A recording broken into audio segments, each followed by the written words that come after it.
Magandang araw po sa ating lahat. Narito na ang latest forecast update at sa binabantayan nating si Bagyong Agon. Patuloy na nagdudulot ng malalakas na pag-ulan si Bagyong Agon sa malaking bahagi ng bansa at sa mga oras na ito ay mas lumakas pa ito bilang isang severe tropical storm.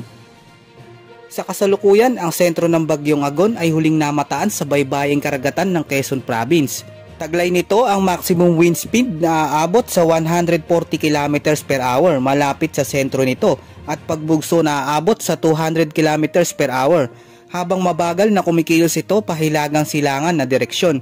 Sa ngayon, ilang lugar na rin ang itinaas ng Pag-asa sa signal number 3. Sa mga oras na ito ay mas lalo pang lumawak ang lakas ni Bagyong Agon at kitang-kita na rin sa radar ang pagkilos ng mata nito.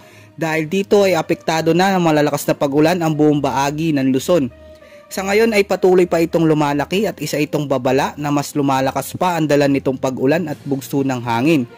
Sa kasalukuyan, mataas na ang posibilidad ng storm surge at mga matataas na pag-alon sa karagatan na aabot sa 2 o 3 metro sa mga exposed coastal areas ng Southern Cagayan, Isabela, Aurora, Quezon, Marinduque at Camarines Norte.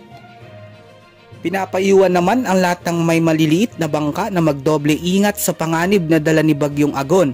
Kung maaari ay huwag muna makipagsapalaran lalo na kung lubhang delikado. Dahil sa patuloy na paglakas ng bagyo ay tinaas na ng Pag-asa sa signal number 3 ang silangang bahagi ng Quezon Province, particular sa Infanta, Mauban, Real at kabilang ang Polillo Island.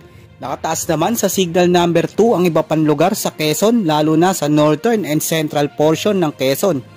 Northern portion ng Camarines Norte, particular sa Santa Elena, Kapalonga, habang signal number 1 pa rin sa Rizal, Cavite, Laguna, Batangas at natitirang bahagi ng Quezon, hilagang bahagi ng Camarines Sur, nalalabing bahagi ng Camarines Norte, silangang bahagi ng Pampanga, silangang bahagi ng Nueva Ecija at Marinduque. Base sa inilabas ng Pag-asa, ang latest track ni Bagyong Agon ay inaasahang patuloy na lalakas sa mga susunod na araw habang mabilis na kumikilos pahilagang silangan ng bansa. Dahil sa patuloy na paglakas ni Agon ay makakaranas ng dami ng ulan ngayong hapon at gabi hanggang bukas na posibleng umabot sa 100 hanggang 200 mm sa baybaying karagatan ng Polillo Island, Infanta at Mauban. Asahan na aabot naman sa 100 mm sa bahagi ng Aurora, Rizal, Laguna, Metro Manila, Camarines Norte, Occidental Mindoro at silangang bahagi ng Isabela, particular sa Nueva Ecija at Bulacan. Sa mga oras na ito ay nakakaranas na ng malalakas na hangin at pag-ulan ang malaking bahagi ng Luzon lalo na sa Calabarzon at Quezon Province.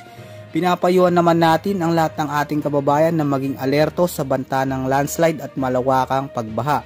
Manatiling nakasubaybay sa ating update na ilalabas dahil bawat oras ay posibleng magbago ang lakas ng bagyo at taglay nitong bilis. Ito ang latest update sa ulat panahon ngayong araw, maging alerto at handa sa anumang panahon na darating.